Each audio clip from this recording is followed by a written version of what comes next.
Hello, my name is Walter Hickey. 2 years ago, in the fall of 2018, this program was presented to commemorate the centennial of the great flu epidemic, the pandemic of 1918. Short time ago, I was asked to re-record this to show it now in the fall of 2020 because of what we're going through now with the COVID-19 pandemic. First thing to look at is what's in the name. It was called the Spanish influenza. Influenza, flu, grip, la grippe. Part 2 of it, you'll also find associated with this pneumonia, lobar pneumonia, double lobar pneumonia, grippus pneumonia, because the killer in the flu is that it attacked the lungs, which is also very much what is happening with the more serious cases today of the COVID patients. It's often called the Spanish flu, incorrectly, because it came from Europe, but it arrived in the United States, or in Boston, in August of 1918 at Commonwealth Pier. 3 cases were committed to the sick list. A day later, August 28th, 8 more. And 2 days later, on the 29th of August, there were 58 cases. By the 8th of September, the first cases appeared at Camp Devens in Ayer, Massachusetts. 10 days later, by the 18th of September, at Camp Devens, thousands of men were in the base hospital and the regimental infirmaries. This presentation is restricted to its effect in Lowell.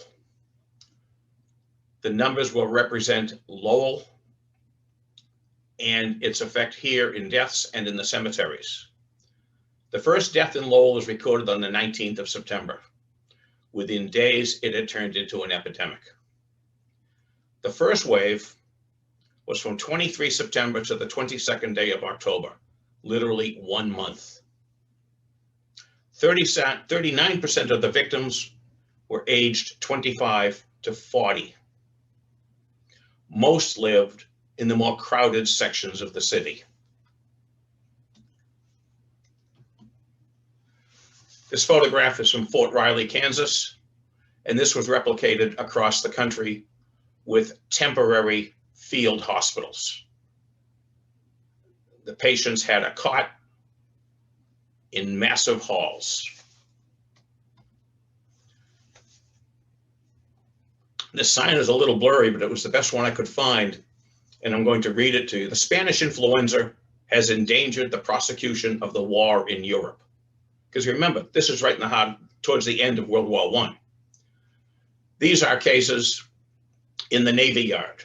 30 deaths have already resulted. Spitting spreads Spanish influenza. Don't spit.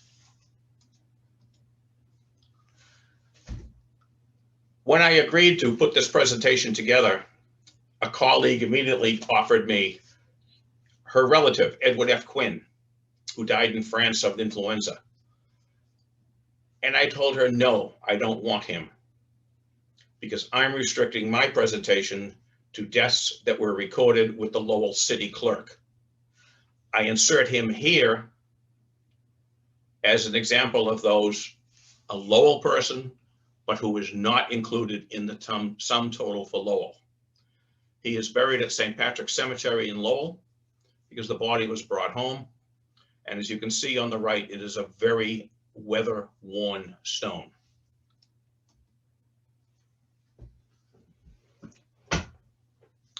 This little graph shows the Board of Health report for 1918, September through December, with the number of cases reported. And then it's broken down deaths from influenza and deaths from pneumonia. And one of the results immediately was that all theaters were closed. Very much like today, gauze masks became very commonplace. Literally everyone was wearing one. Several Lowell men died at Camp Devens, Massachusetts. The first one was Private Albert Palin, but the first recorded Lowell death was a young lady named Corinne Gagnon. She was 29 years old. Primary cause of death was lobar pneumonia, but the contributory cause was influenza.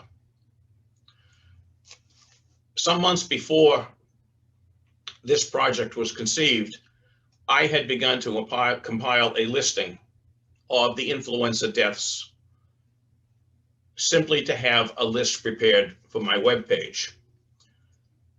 What made that very possible to do is that the Lowell death certificates, like the one you see here for Corinne Gagnon, are online.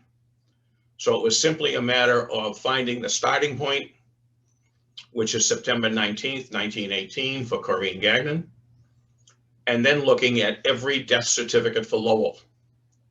The key word I was looking for was influenza, but it quickly became apparent to also include the various pneumonia cases as causes of death, either primary or contributory.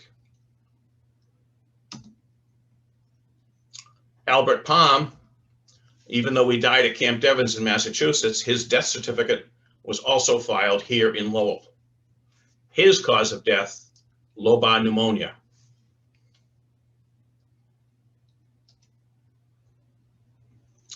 Antonio Spanos, again, a Lowell death. The cause of death is grip with lobar pneumonia. Very soon after all this started, the schools closed, the theaters closed. City Hall immediately assembled teams. How are we going to control this? And one of the controls is that the police were to inspect bar rooms, lunch carts, restaurants, coffee houses, and such places where people would congregate in close proximity to each other. Again, very similar to what's happening today. The hospitals banned visitors. Again, we're repeating this today, 102 years later. Various steps were taken. Stores were to close early, with the exception of food and drug stores. Funerals would be private, family only. Also, the burials would be family only. Card playing and loitering in coffee houses was prohibited. Pool rooms and bowling alleys to be closed. Today, I think the equivalent would be the gyms were ordered closed. At this time, the city was building a new isolation hospital, primarily for tuberculosis patients out on West Meadow Road in Pawtucketville. 2 wards were opened for influenza patients. And like today, the public library was closed. The schools were closed for 1 month, according to the superintendent's annual report. Strangely to me, in examining the minutes of the school committee for 1918, there was no mention of this. Teachers contributed greatly. They conducted a house-to-house canvass. They visited 15,000 houses, and they found that 5,000, or 1/3, had illness of some sort. At the September opening of schools in 1918, there were 11,512 pupils. By October 30th, when the schools reopened, there were 9,668, which was a drop of 1,844 students. Does not mean they died, it simply means they did not go back to school when schools reopened. With a pandemic of this size and this ferocity, obviously many people died. When they died, they had to be buried. In 1918, the graves were dug by pick and shovel, and grave diggers were in demand. At St. Joseph's Cemetery in East Chelmsford, which was primarily the French cemetery for Lowell, Boy Scouts were enlisted to help dig graves. Between the 19th of September and the 3rd of October, there were 2,668 cases reported. The peak came on October 1st with 545 cases. By the next day, there were another 140 and then 338. So the peaks varied from day to day in the number of cases diagnosed.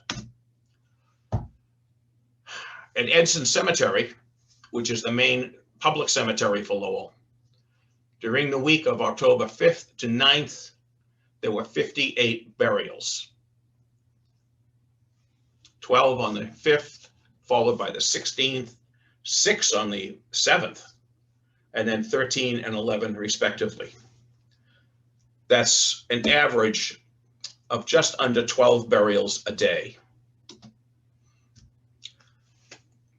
This is a screenshot of the partial burial list for Edson Cemetery, only covering the 4 days of the 8th to the 11th of October. And the advantage of looking at something like this is it gives the date, so you can follow down and you can see how many on a given day. And these were burials.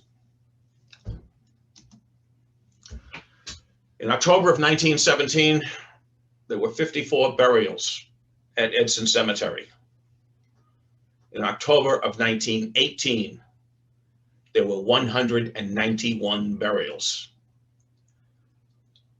The total number of burials for the entire year at Edson Cemetery was 439. Just under half of the burials occurred in October. And there were peaks. On any given day, the number of cases spiked. And this chart shows you that spiking. The bottom of the chart, the death rate also spiked at its peaks and it had its valleys.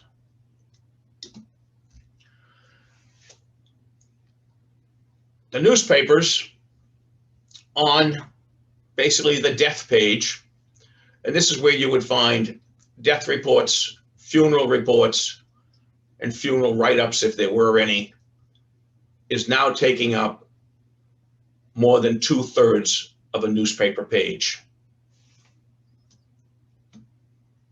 The report of deaths for the 1 week ending October 12th, 1918, on this chart, those items highlighted in green are pneumonia related. And again, pneumonia is under various forms. Those in purple are influenza, under the many terms, influenza, grip, etc. And this is just for 1 week. And this report is from the deaths reported and recorded at City Hall. Finally, in early November, the theaters were allowed to reopen. And there's another category come into this, which I've entitled Prevention and Cure, also called snake oil. Colgates, brushing your teeth would help prevent influenza. Another wonderful product was Dr. Hermance's asthma medicine. A build-up would build your body up. Who knows what was in it?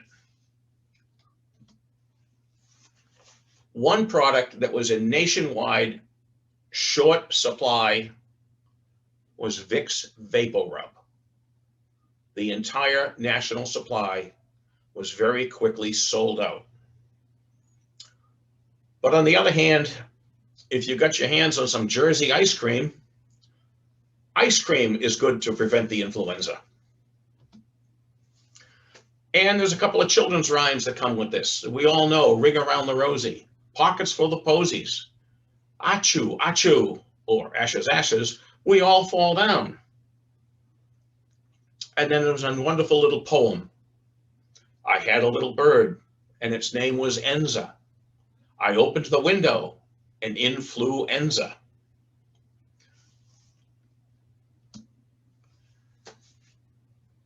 For the year 1918 for Lowell, there were a total of 2,473 deaths.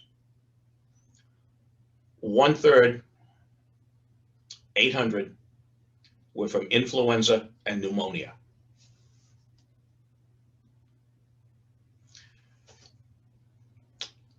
If you go to the webpage, lowellmagenealogy.com, there are 2 spreadsheets for the Lowell-related deaths. The first is arranged in chronological order, which gives a very graphic picture of the daily report of deaths. And the second simply alphabetized them by name.